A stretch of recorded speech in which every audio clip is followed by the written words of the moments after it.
Hello and welcome to The Gaggle, where we challenge and, if necessary, destroy media narratives. I'm George Szamuely. With me today, of course, is Peter Lavelle, co-founder of The Gaggle and host of RT's talk show, Crosstalk.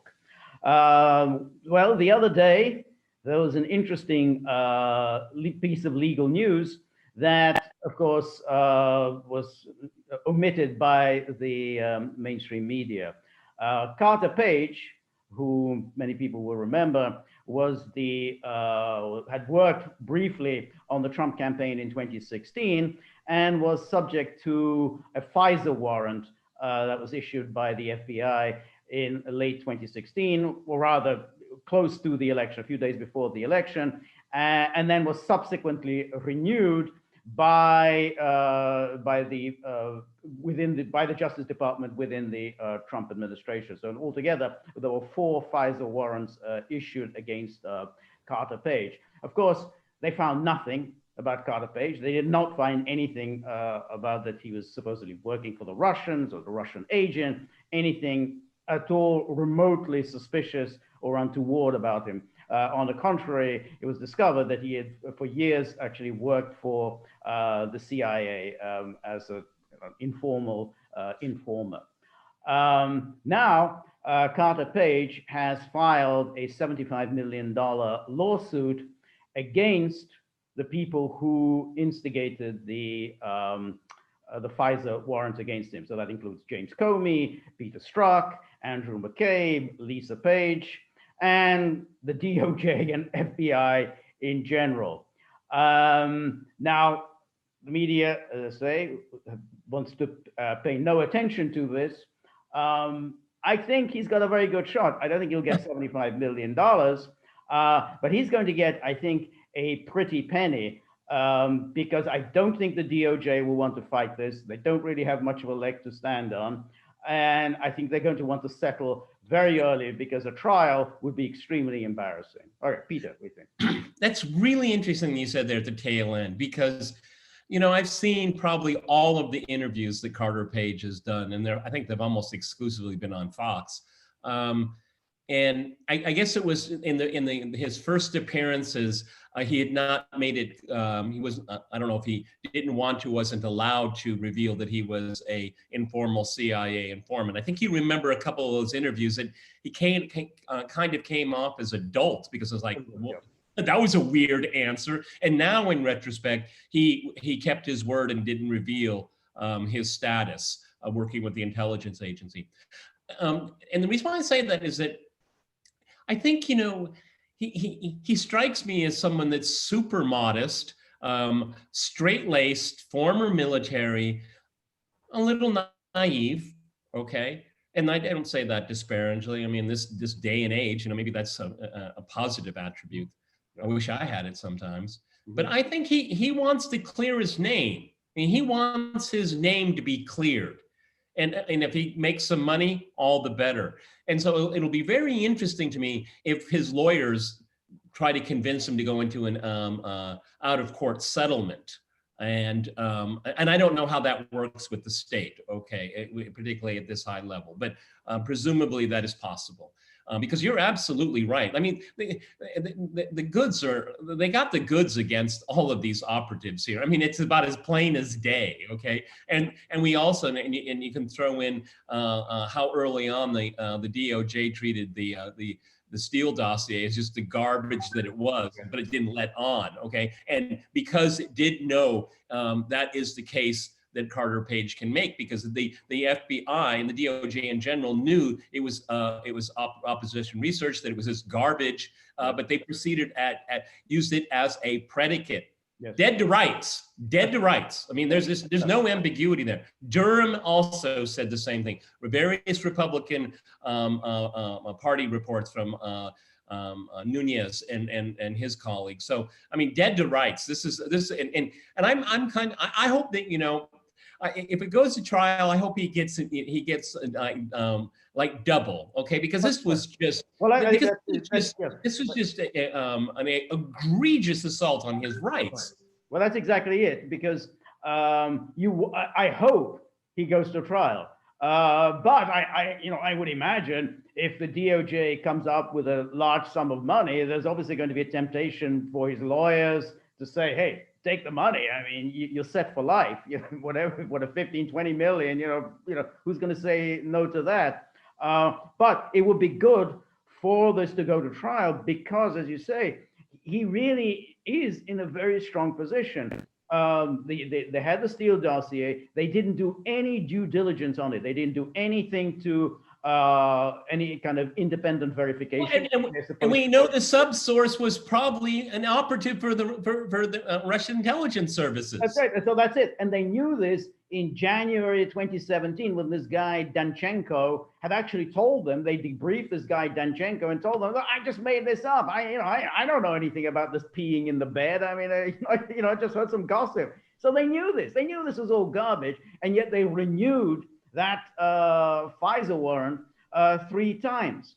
So, and now with the statements that have been made by McCabe, by Comey, by Sally Yates, who say, well, if I'd known then what I know now, I wouldn't have signed off on the warrant. I mean, that's it. You've got it. They didn't do the due diligence. The interesting thing, remember when Rod Rosenstein was testifying, I think it was the third FISA warrant, and he was pressed. You signed it, didn't you, Mr. Deputy Director? Yes. Did you read it? And he said, I signed it. Right. No, I didn't ask you that question. Did you read it? And then he did, he did all of those mealy words where he just didn't want to answer the question because he probably didn't, okay? He didn't want to perjure himself, but he ended up making himself look like a fool. And that is an admission, and in my mind, at least how I interpret it is that he knew it was false, and but he still continued to go along with this farce against someone that didn't do anything wrong at all. Okay, I mean, keep going. Go ahead. Yeah, no, that's exactly right. And this is why they don't really have any kind of a defense, because the normal defense that a government makes when you sue it is that, well, we had a reasonable basis to open an investigation and to keep it going. It's clear they didn't have a reasonable basis. They can't make that case. They had nothing. I mean, somebody hands you a dossier and you say, okay, that's fine, that's good enough for me. Let me go get that FISA warrant. No, you have to do some independent verification. They didn't do it, and they knew that this was opposition research. So therefore, it was already questionable as to its veracity. So he can also claim that his reputation has been severely damaged. He's unemployable. I mean, they've smeared him as a Russian stooge. So he suffered serious damage at the hands of the government. And if it goes to trial, which I hope it does, like you do, then I'm sure his defense attorneys will be able to prove that they used these FISA warrants as a backdoor to have contact with everyone Carter Page had contact and everyone they had contact with. It was obviously a backdoor. There was no real predicate here, and they took that pulp fiction, believing that they could, and they did. They deceived the court, and that is a serious charge too.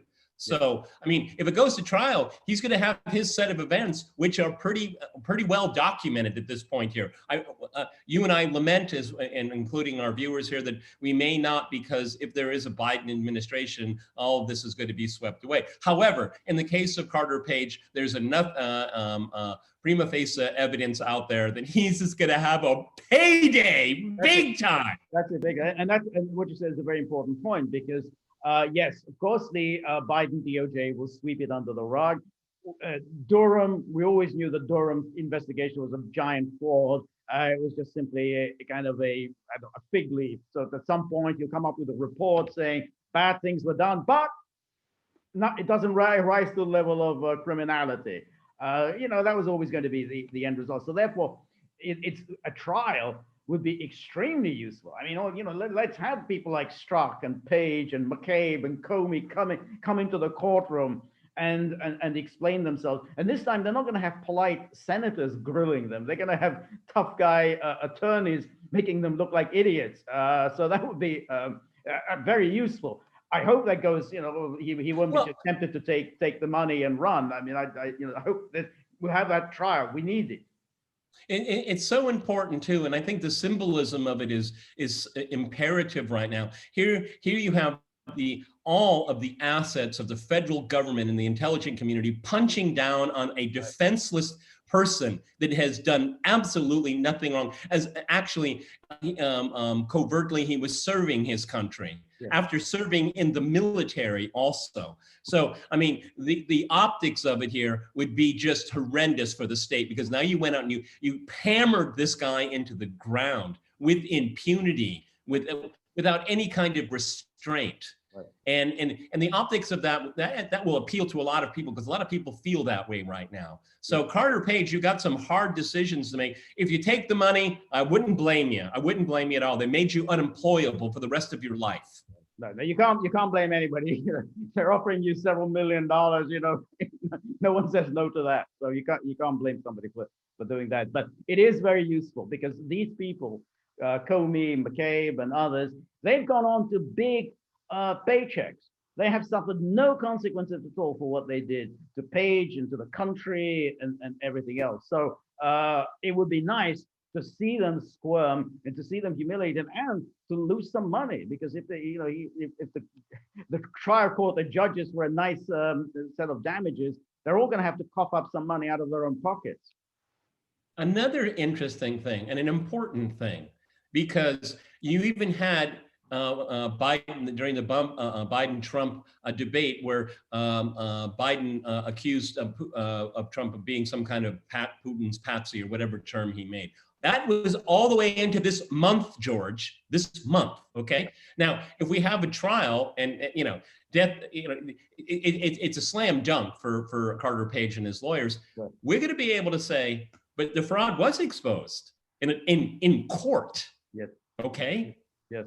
In court. That's it. No, I absolutely agree. That's will put pay to the plan of Biden and Yates and others to just sweep this under the rug and say, well, let's put this all behind us. Let's look to the future. No, we need to still examine what the hell the government did from 2016 through to 2020, and essentially trying to bring down a duly elected president and putting the country and the world through this Russia nonsense, because it has damaged world security by preventing any kind of rapprochement with Russia. Very, very damaging. Well, also is that it's going to be very interesting if it goes to trial and we find that Yates and Comey and Strzok and McCabe made false statements under oath. That will be an interesting new page. Yes. No pun intended, but a new page to turn. Okay. And what it'll do is, well, you lied about this. What else did you lie about? I agree. Because it is a conspiracy. What they did against Carter Page was a conspiracy at the highest level. Okay. So, I mean, this has a lot of implication. No wonder the mainstream media didn't want to report it, because the implication, I mean, you and I are just talking off the top of our heads. I mean, if we sat down and maybe talked for 2 or 3 hours and mapped out possible strategies, it's really quite amazing here, because they lied and they got caught. That's it. They wouldn't be coughing, and they wouldn't even think about coughing up money if they knew they were caught. Okay. That's exactly right, because they lied, and they didn't just lie to the media, they lied under oath, and therefore they have liability for criminal prosecution. Not that I expect any criminal prosecution, because we know already that a number of these people lied under oath during their testimony before the House Intelligence Committee. A number of all these people, like Jake Sullivan, Susan Rice, Samantha Power, they all lied under oath about Russiagate, what they knew and what they actually implemented. Again, the government that goes after Roger Stone apparently doesn't go after any of these people. So yeah, this will be very important. Even if they won't be prosecuted, we will know that we've actually nailed these people, and that we got them to dead to rights. They lied under oath. They are perjurers. And irrespective, I think there's going to be a positive outcome for Carter Page, irrespective of the strategy that he pursues. But the lingering afterglow will be the following, George. These people lied. They're liars. Yeah. And what they did was incredibly destructive to the country. And that will be the lasting narrative about this rogues gallery of people that distorted, and we say it with conviction, tried to destroy the democratic will of the American people. Yep. So all the more power to you, Carter Page. Like I said, I wouldn't fault you for taking the money, but if you do us all a favor for us, have been working hard on this and watching you go through it as a life experience. No, I'd love to see this in court. I think that is right. Of course, we know what lawyers are like, and lawyers know that the moment they see cash dangling before them, they're going to say, take the money, because they already see their nice little chunk of change. So it'd be great if it goes to trial, but we have to expect that there'll be a nice little settlement. So either way, it's good that Carter Page will at least get something out of it.